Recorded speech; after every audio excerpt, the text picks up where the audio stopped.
నా రక్షకుడైన ప్రభు యేసు క్రీస్తు శ్రేష్టమైన నామములో చేరివచ్చిన మీ అందరికీ ప్రత్యేకమైనటువంటి వందనాలు తెలియపరుస్తూ ఉన్నాం. పరిశుద్ధ గ్రంథములో నుంచి దేవుని యొక్క వాక్యము కొరకు మత్తయి సువార్త 16వ అధ్యాయము 24వ వచనాన్ని చదువుకుందాం. మత్తయి సువార్త 16వ అధ్యాయము 24వ వచనం.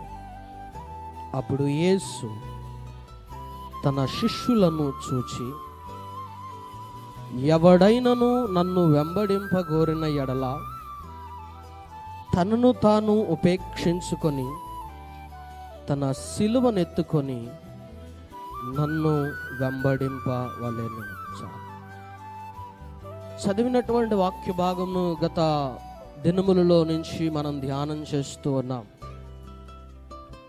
సిలువ ధ్యానాంశములలో భాగముగా ఈ మాటలు ధ్యానం చేయడానికి దేవుడు ఇచ్చినటువంటి గొప్ప ధన్యత భాగ్యాన్ని బట్టి చాలా సంతోషిస్తూ ఉన్నాను. వాక్యము సెలవిచ్చినట్టు రీతిగా ఎవడైనను నన్ను వెంబడింపగోరిన ఎడల తనను తాను ఉపేక్షించుకోవాలి, తగ్గించుకోవాలి, తన సిలువనెత్తుకొని వెంబడించాలి అనేటువంటి విషయాలను మనం చూస్తూ వచ్చాం. దానిలో భాగంగానే నిన్నటి దినమున మనం ఏం ధ్యానం చేశామనగా, విశ్వాసముతో ప్రభువును వెంబడించాలి అనేటువంటి విషయాన్ని చూసాం. అవునా? విశ్వాసముతో ప్రభుని వెంబడించాలి. గత దినాల్లో సమస్తాన్ని వదిలిపెట్టి ప్రభువును వెంబడించినటువంటి వారు, త్యాగము చేసి ప్రభువును వెంబడించినటువంటి వారు, ప్రాణత్యాగాలకు కూడా వెనుకాడక ప్రభువును వెంబడించినటువంటి వారిని గురించి ధ్యానం చేస్తూ వచ్చాం. గత రాత్రి మనం ధ్యానం చేసామేమిటనగా, ప్రభువుని వెంబడించాలి. ఏ క్రమము అనగా విశ్వాసముతో ప్రభువుని వెంబడించాలి అని. ఆ క్రమములో రూతమ్మ ఏ విధముగా నీ దేవుడు నా దేవుడు అనుకొని వెంబడించిందో, విశ్వాసము చొప్పున ఏ విధముగా అయితే నయోమిని వెంబడించి దీవించబడిందో, ఆశీర్వదించబడిందో, ఆ విషయాలన్నీ గత రాత్రి మనం చూసాం. ఈ దినమును కూడా ఎలా ప్రభువుని వెంబడించాలి, దేని కొరకు ప్రభువుని వెంబడించాలి అనేటువంటి విషయాల్ని మరలా మనం కొన్నిటిని ధ్యానం చేద్దాం. వివిధ రకాలైనటువంటి మనుష్యులను చూసాం. ప్రభువుని వెంబడించేటువంటి క్రమంలో వివిధ రకాలైనటువంటి మనుష్యులు, వివిధ కోణాలకు చెందినటువంటి మనుష్యులు, వివిధ ఆలోచనలకు సంబంధించినటువంటి మనుష్యులు, లాభప్రాప్తి కొరకు వెంబడించినటువంటి మనుష్యులను మనం చూస్తూ వచ్చాం. ఆధ్యాత్మికమైనటువంటి వ్యవస్థలో ఎందుకు ప్రభువుని వెంబడించాలి అనేటువంటి విషయంలో భాగంగా ఈ దినమున మనం జ్ఞాపకం చేసుకోబోతున్న ఏమిటనగా, నిత్య జీవమును పొందడానికి ప్రభువుని వెంబడించాలి అని. దేని కొరకట? నిత్య జీవాన్ని పొందడానికి, నిత్యత్వము కొరకు, నిత్య జీవము కొరకు ప్రభువుని మనం వెంబడించాలి. పరిశుద్ధ గ్రంథములో నుంచి కొన్ని మాటలు మనం జ్ఞాపకం చేసుకున్నప్పుడు, యోహాను సువార్త 6వ అధ్యాయము 66వ వచనాన్ని చదువుకుందాం. యోహాను సువార్త 6వ అధ్యాయము 66వ వచనం. అప్పటి నుండి ఆయన శిష్యులలో అనేకులు వెనుక తీసి మరి ఎన్నడూను ఆయనను వెంబడింపలేదు. కాబట్టి యేసు, మీరు కూడా వెళ్ళవలనని ఉన్నారా అని 12 మంది శిష్యులను అడగగా, సీమోను పేతురు, ప్రభువా, ఎవని యొద్దకు వెళ్ళదము? నీవే నిత్య జీవపు మాటలు గలవాడు. చాలా మంది ప్రభువుని వెంబడించేటువంటి క్రమములో కొందరు వెనుదిరిగి వెళ్ళిపోయారు. ప్రభువుని వెంబడించకుండా వారు వెనకకు వెళ్ళిపోయారు, వెంబడించలేదు. ఆ క్రమంలో ప్రభు శిష్యులను అడుగుతూ ఉన్నాడు. ఏమిటనగా, మీరు కూడా వెనుదిరిగి వెళ్ళాలని అనుకుంటున్నారా? మీరు కూడా తిరిగి వెళ్ళిపోవాలనేటువంటి ఆలోచనలో మీరున్నారా? అనేక మంది వెంబడించారు, వివిధ రకాలైనటువంటి మనుష్యులు వెంబడించారు, వివిధ అవసరాల కొరకు వెంబడించినటువంటి మనుష్యులు ఉన్నారు, లాభప్రాప్తి కొరకు వెంబడించినటువంటి మనుష్యులు ఉన్నారు, మేలుల కొరకు స్వస్థతల కొరకు వెంబడించినటువంటి వారు ఉన్నారు, అద్భుత ఆశ్చర్య కార్యాలు చూడడానికి వెంబడించినటువంటి వారు ఉన్నారు. వీరందరూ కూడా ఒక క్రమంలో ఏమయ్యారంటే వెనుదిరిగి వెళ్ళిపోయారు. ఏమయ్యారట? వెనుదిరిగి వెళ్ళిపోయారు.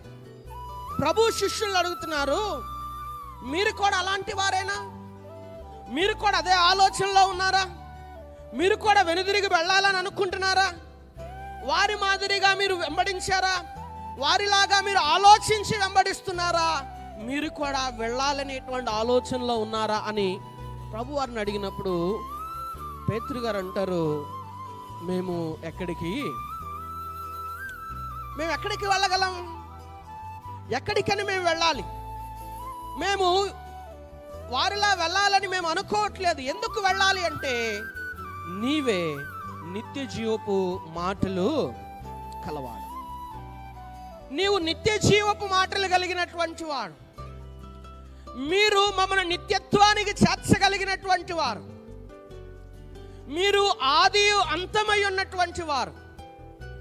మీరు అల్ఫా ఒమేగా ఉన్నటువంటి వారు.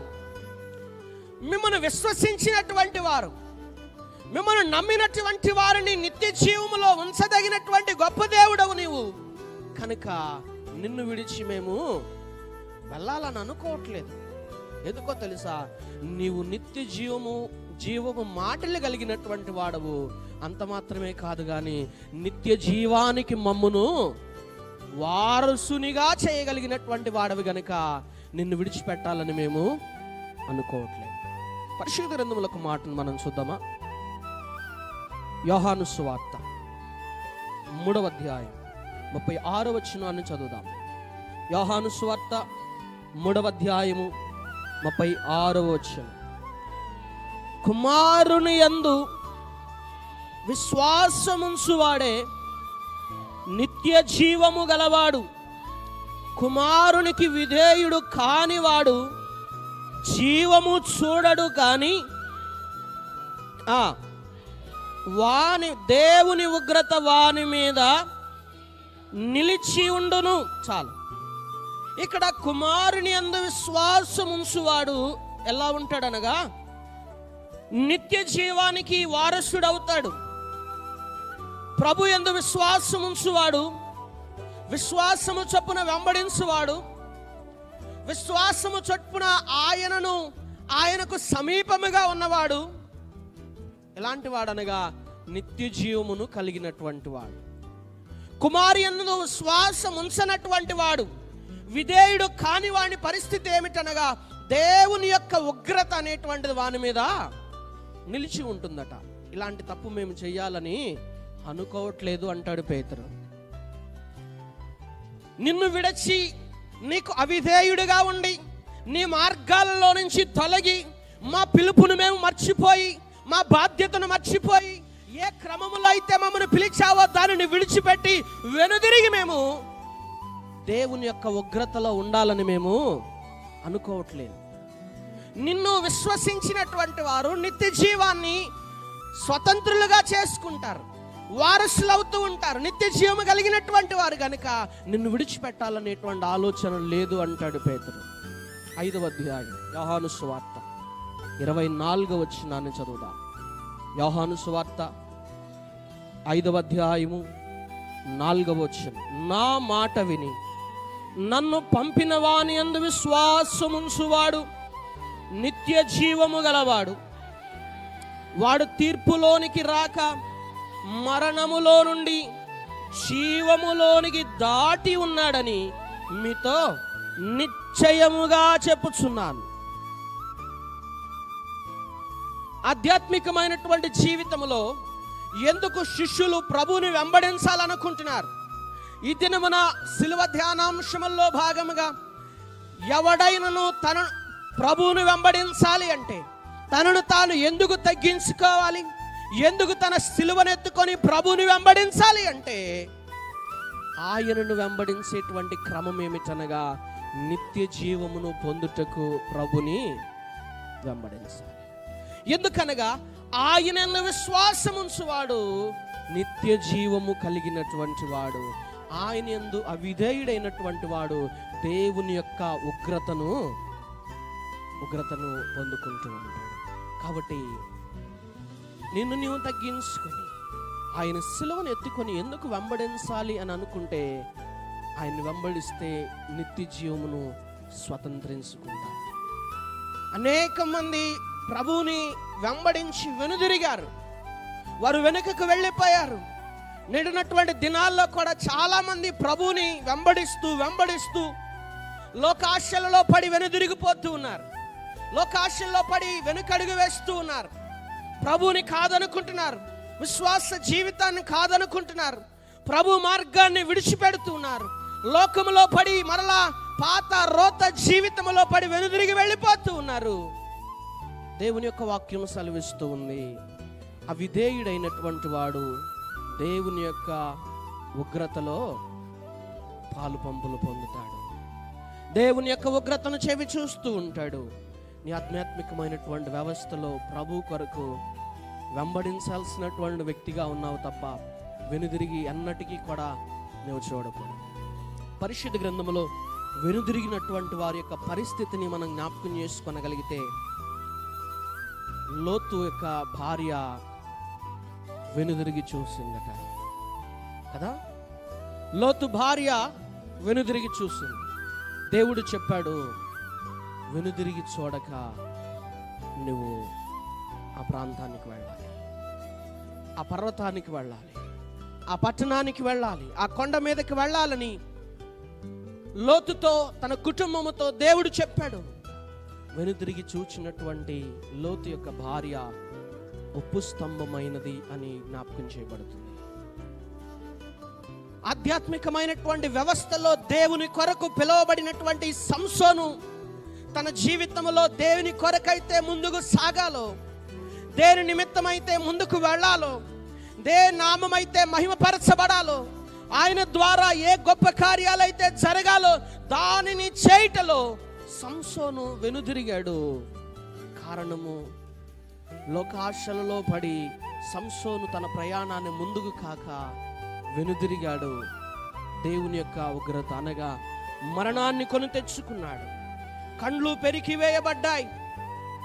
వెనుదిరిగినటువంటి వారు, వెనుదిరిగి వెళ్ళేటువంటి వారి యొక్క పరిస్థితి ఎంత దారుణముగా ఉన్నది అనగా వారి ప్రాణాలను పోగొట్టుకున్నారు అని తెలియపరచబడుతుంది కదా.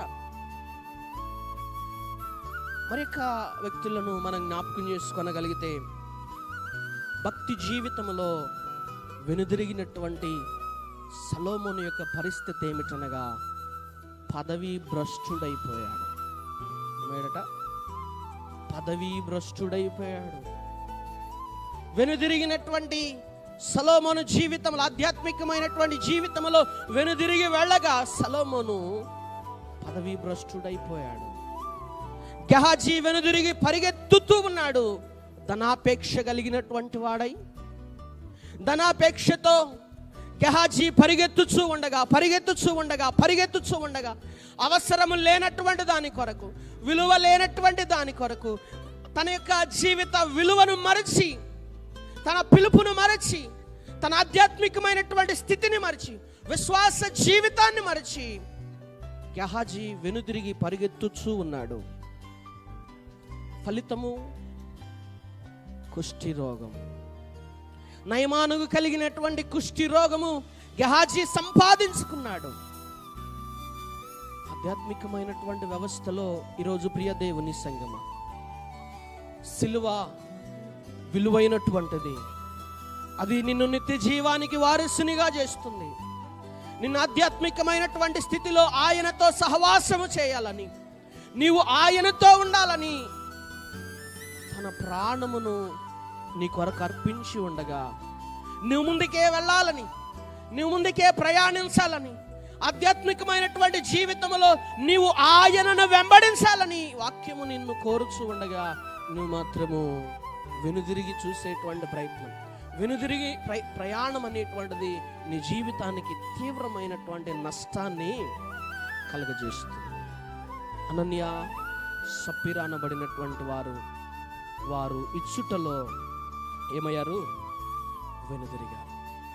వారి యొక్క ఆలోచన విధానము ఇవ్వాలని, వారు ఎంతకైతే పొలాన్ని అమ్ముచారో అంతా కూడా దేవుని యొక్క పరిచర్యకి ఇవ్వాలని, కానీ వారు ఇచ్చుటలో వెనుదిరిగారు, వెనుకాడారు. వారిద్దరూ కలిసి ఒకే మాట మీద ఉన్నారు. దేవుని ఎదుట ఉంచేటువంటి క్రమములో వారి ప్రాణాలను పోగొట్టుకున్నారు. వెనుదిరిగి అనగా వెంబడించకుండా వెనుదిరిగేటువంటి వారి జీవితాలు నష్టాన్ని పొందుకుంటూ ఉంటాయి. అందుకే గతంలో మనం జ్ఞాపకం వచ్చాం. అబ్రహాము విశ్వాసముతో సాగిపోయాడు. గత రాత్రి కూడా మనం అనుకున్నాం, ఏంటో తెలుసా? నిరీక్షణకు ఆధారము లేనప్పుడు అబ్రహాము నిరీక్షణ కలిగి దేవునిని నమ్మాడు. ఆధారము లేనప్పుడు రూతమ్మ దేవునిని నమ్మింది. ఆధారము లేనప్పుడు రూతమ్మ నయోమిని వెంబడించింది, ఆశీర్వాదం పొందింది. అబ్రహాము ఆధారము లేకుండానే దేవునిని వెంబడించాడు, ఆశీర్వదించబడినట్లుగా మనం చూస్తున్నాం. యేసేపు జీవితంలో ఎన్నో శ్రమలు వచ్చాయి, ఎంతో అవమానం వచ్చింది, ఎన్నో దెబ్బలు అనేటువంటివి యేసేపు జీవితంలో వస్తూనే ఉన్నాయి. అయినను భక్తి జీవితంలో యేసేపు ముందుకే వెళ్ళాడు తప్ప ఏ కోణములో కూడా తన విశ్వాస జీవితాన్ని, తన పవిత్రమైనటువంటి జీవితాన్ని, తన భక్తి జీవితాన్ని యేసేపు ఎక్కడా కూడా విడిచిపెట్టలేదు. ఫలితం ఏంటో తెలుసా? యేసేపుని గురించి చెప్పేటువంటి క్రమంలో వాక్యం అంటుంది, ప్రతి స్థలములోనూ యేసేపునకు దేవుడు తోడై ఉన్నాడు. ప్రతి స్థలములో కూడా యేసేపునకు దేవుడు తోడుగానే వస్తూ ఉన్నాడు, తోడుగానే ఉంటూ ఉన్నాడు. ఆశీర్వాదమునకు వారసుడుగా యేసేపు మనందరి ఎదుట సాక్షిగా ఉన్నాడు. ఏవు శ్రమలలో సాగిపోయాడు. దేవుడే కావాలని అనుకున్నాడు, ముందుకే వెళ్ళడానికి ప్రయత్నం చేశాడు తప్ప ఆస్తిపాస్తులు పోగొట్టుకుని, కుటుంబం అనేటువంటి దాన్ని పోగొట్టుకుని, భార్య చేత అనరాని మాటలు అనిపించుకొని, స్నేహితుల చేత అనగా మాటల ద్వారా మొత్తపడుతున్నటువంటి ఏబు తన జీవితంలో ప్రభు కొరకు ముందుకు వెళ్ళాడు, దేవుని కొరకు ముందుకు వెళ్ళడానికి చూశాడు తప్ప ఏబు ఏమాత్రము కూడా వెనుదిరిగి వెళ్ళాలని అనుకోలేదు. అప్పటికి ఏబుకి భార్య సలహా ఇచ్చింది, దేవుని దూషించి మరణము కమ్ము అని. ఆయనను ఏమనుకోలేదు, విడిచిపెట్టాలి, భక్తిని విడిచిపెట్టాలి, విశ్వాస జీవితాన్ని విడిచిపెట్టాలి. ఈ శ్రమ, ఈ బాధ అనేటువంటి వాటన్నిటిని గురించి ఆలోచించి దేవుని విడిచిపెట్టాలనేటువంటి ఆలోచన ఏబుకి ఏమాత్రము కూడా రాలేదు. దేవుని కొరకు ప్రయాణాన్ని కొనసాగించాడు, దేవుని కొరకు ముందుకు వెళ్ళాలనుకున్నాడు, దేవుని కొరకు అలాగే ముందుకు ప్రయాణం చేయాలనుకున్నాడు. ఎంత శ్రమ వచ్చినా తన సిలువను తాను ఎత్తుకొని ముందుకు వెళ్ళాలని అనుకున్నాడు, ప్రభుని విడిచిపెట్టాలని అనుకోలేదు. ఏబు రెండంతల ఆశీర్వాదాన్ని పొందాడు. ఆధ్యాత్మికమైనటువంటి వ్యవస్థలో, ఈ సిలువ ధ్యానాంశాల్లో ప్రియ దేవుని సంఘం, నీ జీవితంలో నువ్వు ప్రభుని వెంబడించేటువంటి క్రమములో లోకాశల గురించి ఆలోచించి ప్రభుని వెంబడించదు. అందుకే గత ఆదివారం నేను జ్ఞాపకం చేశాను, నువ్వు ప్రభు దగ్గరికి వస్తున్నావా అంటే లాభప్రాప్తి కొరకు ప్రభుని వెన్నటికి కూడా వెంబడించవద్దు అని. లోకాశల కొరకు ప్రభుని వెంబడించొద్దు, స్వస్థత కొరకు ప్రభుని వెంబడించొద్దు. అనేక విధమైనటువంటి కష్టాలలో, నష్టాలలో, బాధలలో, అనారోగ్యములో ఉన్నాము కాబట్టి ప్రభువుని వెంబడించేటువంటి ప్రయత్నం చేయొద్దు. శాశ్వతమైనటువంటిది, స్థిరమైనటువంటి జీవితము ప్రభు ఇస్తాడని ప్రభువుని వెంబడించడానికి ప్రయత్నం చేయండి. చాలామంది రోజు వెనుదిరిగి వెళ్ళిపోతున్నారు. బాప్తిసం తీసుకొని సహవాసం చేయవలసినటువంటి వారు, ప్రభుతో నడవలసినటువంటి వారు, ఆధ్యాత్మికమైనటువంటి జీవితంలో ముందుకు వెళ్ళవలసినటువంటి వారు, ఆశీర్వాదానికి వారసులగుటకు పిలువబడితే ఆ స్థితిని, పరిస్థితిని వదిలిపెట్టి, ఆ జీవితాన్ని విడిచిపెట్టి మరలా పాత బ్రతుకు కొరకు ప్రయాణం చేస్తూనే ఉన్నారు. వెనుదిరిగి మరలా అదే క్రమములో ప్రయాణాన్ని ఎంచుకుంటున్నారు. వెనుదిరిగి ప్రయాణం చేస్తున్నారు, వెనుదిరిగి చూస్తూ ఉన్నారు. ఆ పాత బ్రతికే కావాలని కోరుకొని అలాగే ప్రయాణం చేస్తున్నారు. జాగ్రత్త, వాక్యం సెలవిస్తుంది, ఎవడైతే ప్రభువుకి కుమారుని యందు విధేయత కనబరచడో వాని మీదకు దేవుని యొక్క ఉగ్రత నిలిచి ఉంటుంది అని. అందుకే వాక్యం సెలవిస్తూ ఉండదుగా, ఇంత గొప్ప రక్షణను నిర్లక్ష్యము చేసి ఎలాగూ తప్పించుకుందువు. ఇంత గొప్ప రక్షణను ఏ విధముగా నీవు నిర్లక్ష్యం చేసి తప్పించుకోవడానికి దేవుడు అవకాశాన్ని నీకు ఇవ్వడు. ప్రభు కొరకు ఆయత్తపడడానికి సిద్ధపడదాం. ఎవడైనా నువ్వు ప్రభుని వెంబడించాలి అని అనుకుంటే, నువ్వు ప్రభుని వెంబడించాలనుకుంటున్నావా, ఉపేక్షించుకో, నువ్వు తగ్గించుకో, ప్రభు యొక్క సిలువను ఎత్తుకో, ఆయన వెంబడించడానికి ప్రయత్నించి. ఎందుకనగా ఆయనే నిత్య జీవపు మాటలు కలిగినటువంటి వాడు, ఆయనే నిన్ను నిత్య జీవానికి వారసునిగా చేయగలిగినటువంటి వాడు. ఈరోజు ప్రభు మనల్ని కూడా అడుగుతున్నాడు, నీవు కూడా అలా వెనుతిరిగి వెళ్ళాలని అనుకుంటున్నావా? శిష్యులను ప్రభు అడుగుతూ ఉన్నాడు, శిష్యులు మిగిలినటువంటి వారిని అడుగుతున్నాడు, మీరు కూడా వెళ్ళాలనుకుంటున్నారా? మీరు కూడా తిరిగి వెళ్ళిపోతారా?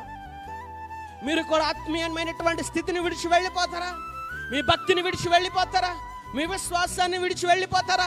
ఏ పాపములో నుంచి, ఏ వ్యసనములో నుంచి, ఏ రొచ్చులో నుంచి, ఏ పాప బంధకాల్లోంచి మీరు విడిపించబడ్డారో మరి అదే బంధకాల్లోనికి వెళ్ళాలని మీరు అనుకుంటున్నారా అని ప్రభు వారిని అడిగినప్పుడు పేతురు అంటాడు, అయ్యా మేము వెళ్ళాలని అనుకోవట్లేదు. ఎందుకో తెలుసా? నీవు నిత్య జీవపు మాటలు కలిగినటువంటి వాడు, నీవు నిత్య జీవానికి మమ్మల్ని వారసులుగా చేయగలిగినటువంటి వాడవు గనుక నిన్ను విడిచి వెళ్ళాలనేటువంటి ఆలోచన మా దగ్గర మేమెన్నటికీ కూడా అనుకోవట్లేదు. నిన్ను విడిచిపెట్టి వెళ్ళాలని మేమెన్నటికీ కూడా ఆలోచించట్లేదు. అనేక మంది ఈరోజు ప్రభువును విడిచి తప్పిపోయి తిరుగుతూ ఉండగా, వారి జీవితాలను వ్యర్థము చేసుకుంటూ ఉండగా, మన జీవితాన్ని ప్రభువుకు సమర్పించేటువంటి వారిగా మనం ఉందాం. ప్రభు పిలుపులో మనం ఉండేటువంటి వారిగా ఉందాం. ప్రభు కొరకు ఉపేక్షించుకుందాం, ప్రభు కొరకు తగ్గించుకుందాం, సిలువనెత్తుకుందాం, ప్రభు కొరకు ముందు కొనసాగుదాం. ఉన్నతమైనటువంటి స్థితిని, నిత్య జీవానికి వారసులుగా మార్చబడదాం. అటు గొప్ప ధన్యత భాగ్యమును దేవాతి దేవుడు మనందరికీ కలుగు చేయనుగాక. ఆమేన్. ప్రార్థన చేద్దామా? మహాపరిశుద్ధుడు అయినటువంటి తండ్రి, మహోన్నతుడు అయిన దేవా, నీ శ్రేష్టమైనటువంటి ఉన్నత నామములో వందనాలు, స్తుతులు, స్తోత్రములు చెల్లిస్తున్నాం. ప్రభా,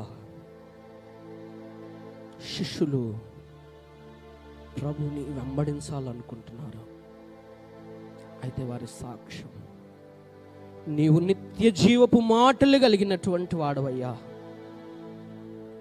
మా ఆధ్యాత్మికమైనటువంటి వ్యవస్థలో అనేక మంది ప్రభువా నిన్ను వెంబడించక వెనుదిరిగినటువంటి శిష్యుల మాదిరిగా, వెనుదిరిగినటువంటి మనుష్యుల మాదిరిగా మరలా పాపములో పడి, మరలా అంధకార బంధకాల్లో పడి వెనుదిరిగి వెళ్ళిపోతూ ఉన్నారయ్యా. వారు పిలిచినటువంటి పిలుపును మర్చిపోయారు. వారు ఏర్పాటు చేయబడినటువంటి స్థితిని మర్చిపోయారు. నువ్వు ఎన్నుకున్నటువంటి స్థితిని మర్చిపోయారు. రక్షణను నిర్లక్ష్యం చేస్తూ ఉన్నారు. ఈ దినమని మీరు మాతో మాట్లాడారు. కుమారుని యందు విశ్వాసముంచువాడు నిత్య జీవము కలిగినటువంటి వాడు, అవిధేయత కనబరిచేటువంటి వాడు దేవుని యొక్క ఉగ్రతలో నిలిచి ఉంటాడని. ప్రభువా, మీరు మాతో మాట్లాడుతూ వచ్చిన రీతిని బట్టి వందనాలు. మేము నిన్ను వెంబడిస్తూ ఉండగా నీ కొరకే వెంబడించేటువంటి ధన్యతను దయచేయండి. నిత్య జీవమును వారసులుగా ఉండడానికి మేము వెంబడించేటువంటి గొప్ప ధన్యత భాగ్యమును దయచేయండి. చేరువచ్చిన సంఘమును దీవించి ఆశీర్వదించి మీ కృపలో వర్ధిల్లింప చేయమని, ఆయా ప్రాంతాల్లో పనుల్లో ఉన్నటువంటి మా సంఘ బిడ్డలను మరి దీవించి ఆశీర్వదించమని ప్రార్థన చేస్తూ యేసుక్రీస్తు ఉన్నత నామములో ప్రార్థించి అడిగి వేడుకుంటున్నాము తండ్రి, ఆమేన్. పరలోక